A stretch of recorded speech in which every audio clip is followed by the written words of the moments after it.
The old house on Willow Creek Lane. It's the kind of place people whisper about. The kind of place kids dare each other to touch the rusty gate of. They say it's been empty for 50 years. Ever since the last family, the Abernathys, vanished without a trace. The town moved on. The story faded into local legend, and the house was left to rot. But some places don't forget. Some places wait. My name is Tyra, and I'm a historical renovator. My job is to breathe life back into forgotten buildings, to peel back the layers of dust and time and find the beauty underneath. When the Willow Creek house came up for auction, I saw it as the ultimate challenge. Everyone said I was crazy. My friends, my family, even the old man at the town records office who gave me a look like he was seeing a ghost. They saw a dilapidated wreck, a money pit. I saw potential. I saw a story waiting to be told. I won the auction. The house was mine. The first day was exhilarating. I remember the sound the heavy oak door made as it groaned open, the smell of damp earth, decaying wood, and something else. Something faintly sweet,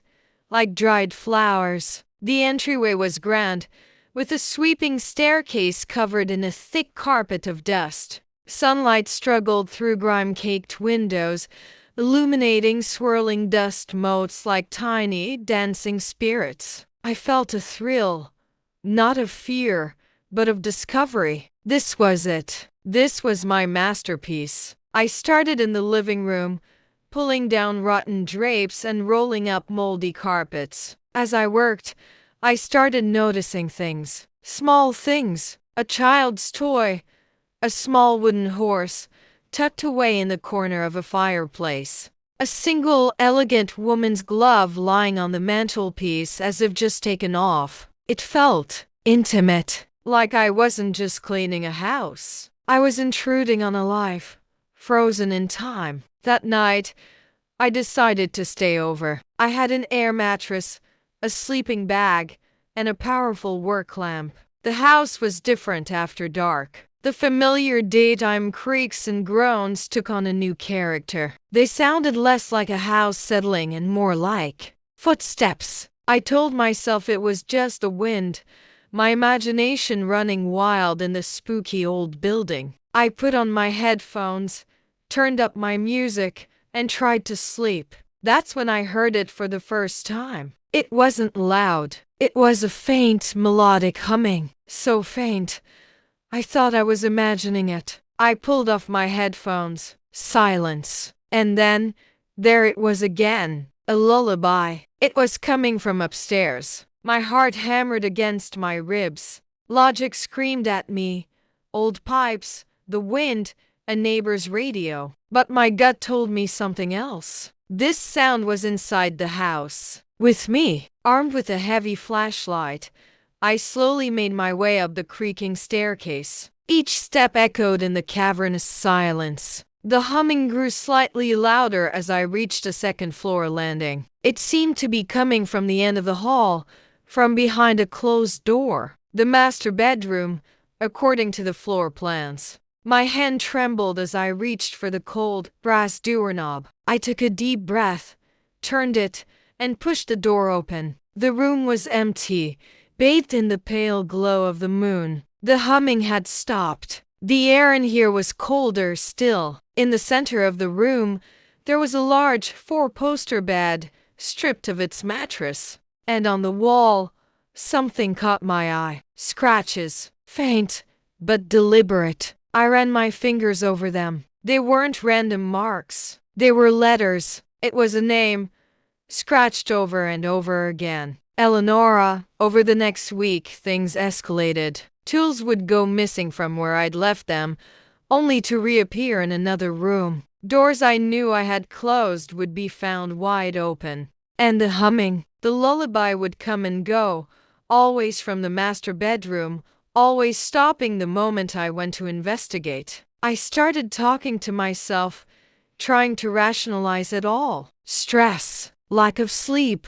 This house was getting to me. I needed to focus on the work. I decided to tackle the master bedroom, to exorcise whatever was making me so uneasy. I began scraping away the peeling wallpaper. Underneath the first layer of faded florals, I found another, and another. It was like a timeline of the house's life. Then my scraper hit something hard. It wasn't plaster. I carefully peeled back the paper around it. It was a wooden panel seamlessly hidden in the wall. A secret compartment. My heart pounded. With a pry bar, I gently worked the panel loose. It came away with a soft pop, revealing a dark, hollow space. Inside, wrapped in yellowed linen, was a small leather-bound diary. The cover was embossed with a single initial, A. Abernathy. My hands shook as I opened it. The ink was faded,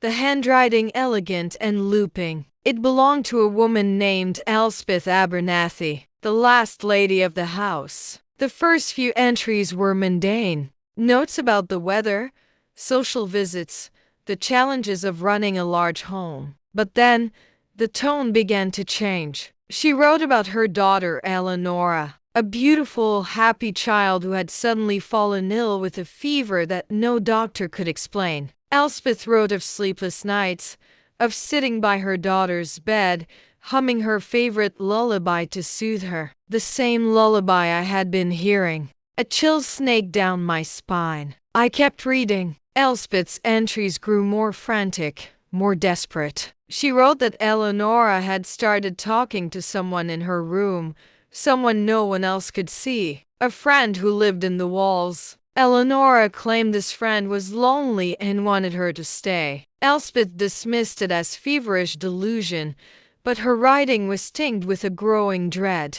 Then came the final entry. The handwriting was jagged, almost illegible. "She's gone. My Eleonora is gone. I woke up and her bed was empty. The window is open, but we're on the second floor. John and the boys have searched the grounds, the woods, everywhere. It's like she vanished. But I know. The house took her. The friend took her. It promised to keep her safe. It promised to keep her forever. I can hear her humming sometimes, from inside the walls. My sweet, sweet Eleonora."